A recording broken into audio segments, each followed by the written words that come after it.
Hello friends, अस्सलाम वालेकुम and welcome to reality TV. दोस्तों, 29 नवंबर 1961 को नासा ने खला यानी स्पेस में एक मिशन भेजा। इस मिशन का नाम प्रोजेक्ट मरकरी था। इस स्पेस मिशन की एक खास बात थी और वो इसमें मौजूद एक चिंपैंजी था जिसका नाम एनोस था। लेकिन इस चिंपैंजी को खला में भेजा क्यों गया? 1960s में जब साइंटिस्ट खला के बारे में स्टडी कर रहे थे तो इनको ये नहीं पता था कि इंसानों को खला के अंदर क्या क्या मुश्किलात पेश आ सकती हैं, क्या ये उन हालात में जिंदा भी रह सकते हैं कि नहीं। इसीलिए इंसानों के बजाय जानवरों को स्पेस कैप्सूल में बिठाकर खला की तरफ भेजा जाता था ताकि पता लगाया जा सके कि किसी जानदार पर खला के क्या असरात हो सकते हैं। कुत्ते, चिंपैंजी, बिल्लियां, यहाँ तक के चूहों को भी खला में भेजा गया। आपको ये जानकर हैरत होगी कि 1947 में सबसे पहले किसी जानदार चीज को खला में भेजा गया था और ये जानदार चीज फ्रूट फ्लाइज थी। ये मक्खी की एक किस्म होती है। इसके बाद 6 बंदर खला में भेजे गए और फिर कुत्ते, बिल्लियां, खरगोश, चूहे, चिंपैंजीज, इन सबको खला में भेजा गया ताकि इनके जरिए खला की कंडीशंस के बारे में पता लगाया जा सके। एनोस भी उन्हीं जानवरों में से एक था। ये एक छोटा सा चिंपैंजी था। एनोस अमेरिका के शहर मियामी के एक फार्म में बड़ा हुआ। उस वक्त नासा के साइंटिस्ट जानवरों को ढूंढ रहे थे ताकि इनको तरबियत देकर स्पेस में भेजा जाए और एनोस को इसी फार्म से ले लिया गया। यहाँ से एनोस की ट्रेनिंग शुरू हो गई। इसको 1250 घंटे की सख्त ट्रेनिंग दी गई।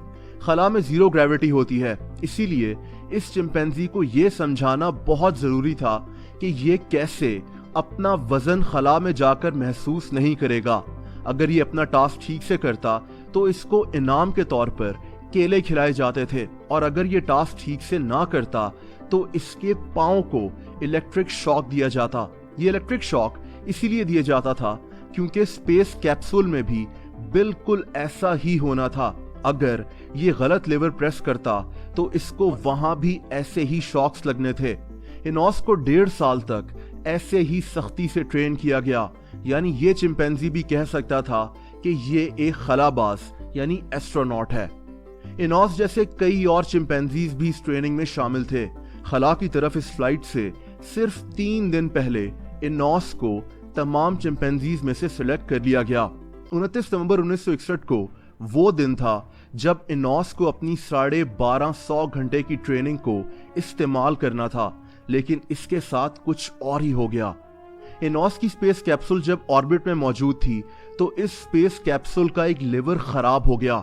एनोस अपनी तरफ से ठीक लेवर प्रेस कर रहा था, लेकिन स्पेस कैप्सूल का वो लेवर काम ही करना बंद कर गया और नतीजे में एनोस को 35 दफा इलेक्ट्रिक शॉक्स लगे। इसका जिस्म हिलकर रह गया, हालांकि इसमें इसका कोई कसूर नहीं था। एनोस अब सारे लेवर्स को प्रेस करने लगा और इसकी किस्मत अच्छी थी कि 35 दफा इलेक्ट्रिक शॉक्स लगने के बाद स्पेस कैप्सूल का सिस्टम आखिरकार ठीक हो गया। लेकिन इस चिंपैंजी की मुश्किलात का सिलसिला यहां भी नहीं रुका। ये लेवर एक बार फिर से खराब हो गया और एनोस को 41 दफा फिर से इलेक्ट्रिक शॉक्स लगे, लेकिन ये बेचारा वही करता रहा जिसकी इसको ट्रेनिंग दी गई थी। 76 दफा इलेक्ट्रिक शॉक्स लगने के बाद भी ये चिंपैंजी अपना काम करता रहा। लेकिन फिर कुछ ही देर के बाद इस स्पेस कैप्सूल में एक और मसला हो गया जिसकी वजह से इसका टेम्परेचर बढ़ने लगा। अंदर बहुत सख्त गर्मी हो चुकी थी। इसी वक्त नासा ने फैसला किया कि इस मिशन को अब यहां खत्म कर दिया जाए। एनोस की स्पेस कैप्सूल को जमीन की तरफ वापस लाया गया, लेकिन ये वहां उतरी ही नहीं जहां नासा के साइंटिस्ट चाह रहे थे, जिसकी वजह से एनोस सख्त गर्म टेम्परेचर में इस स्पेस कैप्सूल के अंदर 3 घंटे 20 मिनट तक फंसा रहा। इसको फौरन हॉस्पिटल पहुंचाया गया जहां इसकी जान उस वक्त बचा ली गई। कहते हैं कि एनोस उस वक्त बहुत खुश था क्योंकि ये जमीन पर वापस आ चुका था। इसने अपना मिशन भी काफी हद तक कंप्लीट कर लिया था। लेकिन 1 साल के बाद कुछ बहुत अजीब हुआ। एनोस जो स्पेस कैप्सूल में होने वाले हादसे से बच गया था, 1 साल के बाद इसकी अचानक मौत हो गई। कहा यही गया कि इसकी मौत की वजह स्पेस फ्लाइट का हादसा नहीं था, लेकिन इसके बारे में ठीक से कहा नहीं जा सकता। बहरहाल इस बदकिस्मत चिंपैंजी और इसकी इस स्पेस फ्लाइट को आज भी याद किया जाता है। दोस्तों, अगर आप लोग मुझसे इंस्टाग्राम पर कनेक्ट होना चाहते हैं तो उसका लिंक आपको नीचे डिस्क्रिप्शन में मिल जाएगा। आपको वीडियो पसंद आई हो तो वीडियो को लाइक ज़रूर कर दें। ऐसी इंटरेस्टिंग वीडियोस देखने के लिए रियलिटी टीवी को सब्सक्राइब कर लें और बेल आइकन को भी हिट कर दें ताकि ऐसी इंटरेस्टिंग वीडियोस के नोटिफिकेशंस आपको वक्तन मिल जाया करें। अपना बहुत ज़्यादा ख्याल रखें। अल्लाह हाफ़िज़।